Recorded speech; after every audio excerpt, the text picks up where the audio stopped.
You know, I didn't initially want to comment on whether or not I think content creation is an easier or harder job than any other 9 to 5. And then I realized I actually get paid to give my opinion on other people's stupid opinions. This job's great. I could end the video right here. That's a lot of nuts! What are we talking about today? Very simply, this discussion has been going on for like years and years at this point, and it basically boils down to, is it easier to be a YouTuber, Twitch streamer, guy who makes viral tweets, I don't even know what to call that, or is it harder for you to work as a McDonald's cashier, an accountant, an engineer? Which one of those is the tougher 9 to 5? It should be a surprise to basically nobody that most people would agree that it is easier to take pictures and post them on Instagram, make horrible rap music videos and post them to your SoundCloud, or be a fat brown guy taking up all the audience that Ray William Johnson left back on YouTube, than it is to work a real 9 to 5. According to a survey done by the Harris Poll, 30% of kids under the age of 12 and half of basically every teenager that was interviewed said that they wanted to be some sort of YouTuber or social media influencer as their number one career choice if possible. And from the outside looking in, seems kind of obvious, right? You get to make your own hours, you effectively get to work from home. After COVID, I think you can all appreciate how nice it is to have that level of freedom and job security. And at least on the surface, it appears as though you make more money than any job you would work otherwise, at the very least without a college degree. How is this even a conversation we're having? As I said, this is something that gets brought up in internet discourse several times a year, honestly. The reason that it's being brought up at this point, however, is because of sizable Twitch streamer Hasan Piker's comments on the very same topic. Yes, a real job can be gruesome, a real job can make you very tired, but a real job doesn't suck the soul out of you, you know what I mean? In the same way that 9 hours of streaming absolutely will. If we take a look at the clip with a level head, I think most people can agree that it isn't exactly the most controversial take in the world. Hasan isn't even necessarily saying that being a Twitch streamer is easier or harder than your standard conventional 9 to 5. He's saying it's more socially draining, and if you take a look at some of the biggest Twitch streamers that do their job well, you can absolutely see how that can be the case. 8 straight hours of trying to make gameplay and conversations with thousands of people, entertaining every single moment of that.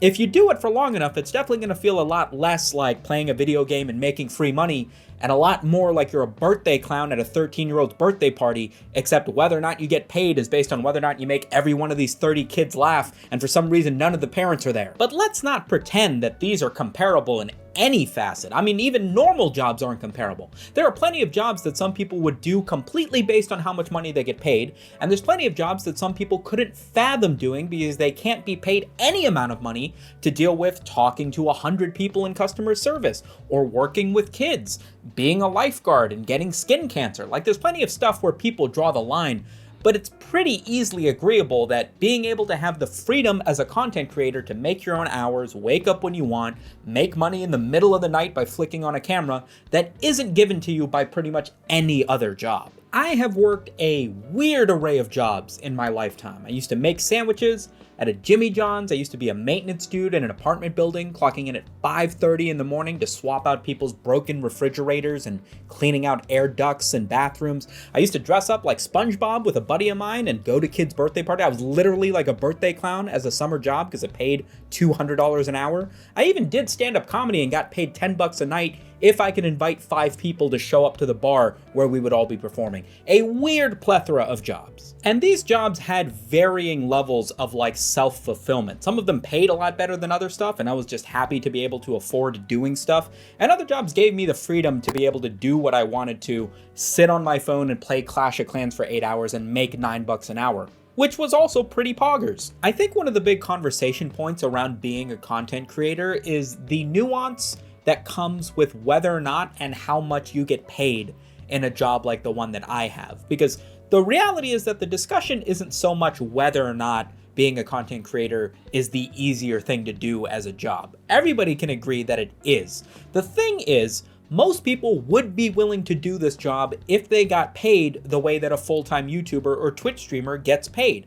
And that's totally understandable. Hasan's worth somewhere in the neighborhood of like $10, $20 million.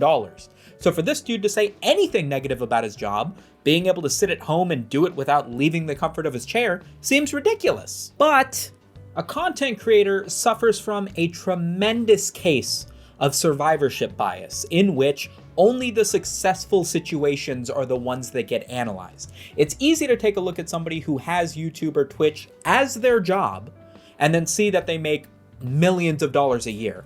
But the reality is that if you don't get to a point where YouTube or Twitch streaming can be your job, it's not a situation where you're like a school teacher and you keep doing the job but you get paid less, like a cashier, you work at Wendy's or anything like that. If you don't make the sort of money for YouTube to be your job, the vast majority of people just stop pursuing it as a job.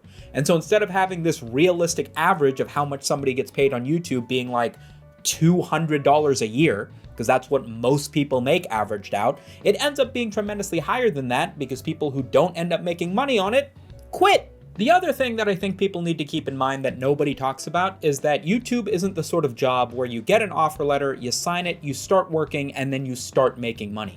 Even to get to a point where you're making tens of thousands of dollars a year, you probably needed to spend at least a couple years, in my opinion, 4 or 5 years, making zero money and working just as hard to make just as many videos as you would be when you're a big YouTuber, but you don't get paid anything because you're a small YouTuber, and that's how everybody starts out. Realistically, you can be looking at making like 3, 4, 5 million views, which sounds like a tremendous amount on YouTube, but that's still only gonna pay you like 15 grand, assuming that you get good ad rates and you're not somebody getting demonetized all the time. And you gotta do that year after year after year before you get to a point where you're making minimum wage even. Here's the thing though. I think you guys know this. If you're watching videos like mine, you're probably not 12 years old aspiring to be a millionaire, filling your bathtub with Orbeez or something, okay? You guys are smart. I can tell that because you're subbed to me. You guys know that being a content creator means you basically have to be the 1% of the 1% in order to make enough money for this to be your living.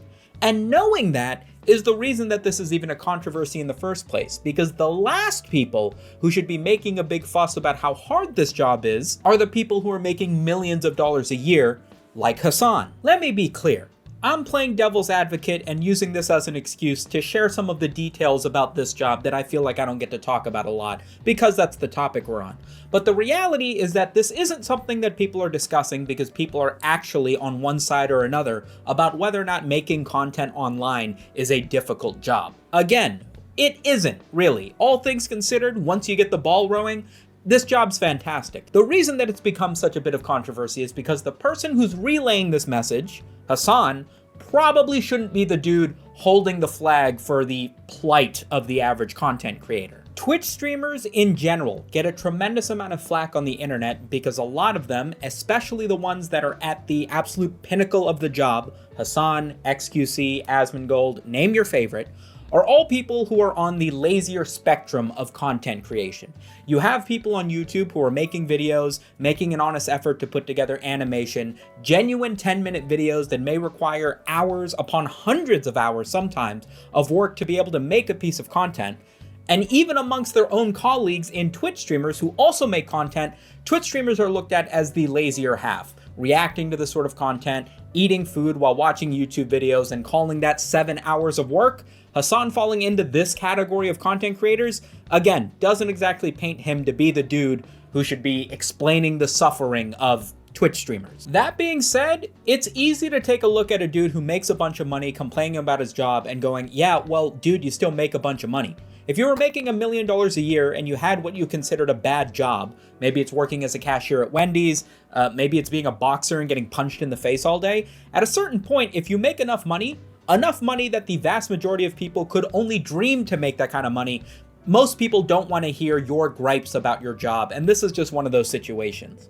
Unfortunately, for everybody involved, Hasan's got a little bit of a point. Maybe not necessarily, but because he is just about one of the biggest streamers on the platform, if that's the reality of what the job feels like to him, the only people who could really speak otherwise are going to be other gigantic streamers. I've been streaming for 5 years on Twitch, nowhere near as often as some of the people who put up the numbers that Hasan does, and I don't necessarily feel like it's the most soul-draining job that I've had ever, but again, I'm also not the biggest streamer on the platform, and maybe the work it takes to get there, or the mental capacity it takes to be at the top and stay at the top, justifies his viewpoint a little more. I guess I don't know. There is a real difficulty to this job that doesn't get talked about very much because you can't really speak negatively about having a job that most people think of as their dream job. You guys have all heard celebrities complain about the fact that their mansions are empty. They can't go out in public. I can barely go and get anything done at a mall without being harassed by the paparazzi. And while that is legitimate things that you can be upset about, most people are not going to identify with it because they strive to be the sort of person that you are, have the job that you do, and have that level of notoriety, fame, and money. If the job is so easy, and if the job pays so much, if it's such a simple thing to do that anybody could do it, and if they make money doing it, they should shut up because they've never had a difficulty in their life, how come everybody doesn't do it? And I think that's the reality of the disconnect between the survivorship bias of the people who are doing this as a job and everybody who sees it being very easy. Because the job itself is simple, but making it your job is so incredibly tough. And it takes a very specific set of skills as an entertainer and a marketer and a personality to be able to take this thing and turn it into something that can pay your rent. But if you can do it, if you can pull it off and make your dream job a reality, people don't want to hear you bitch about it. If you have complaints about the job that you can do sitting at home, most people aren't sitting at home and aren't going to be able to be like, yeah, it must be tough sitting in front of a camera for 7 hours. You're not going to get sympathy for that. Doctors aren't going to get sympathy for working 20-hour shifts 7 days a week because they get paid tremendously for it, and they signed up for the job and worked incredibly hard to do the thing. So shut up and do the thing. Also subscribe. Peace.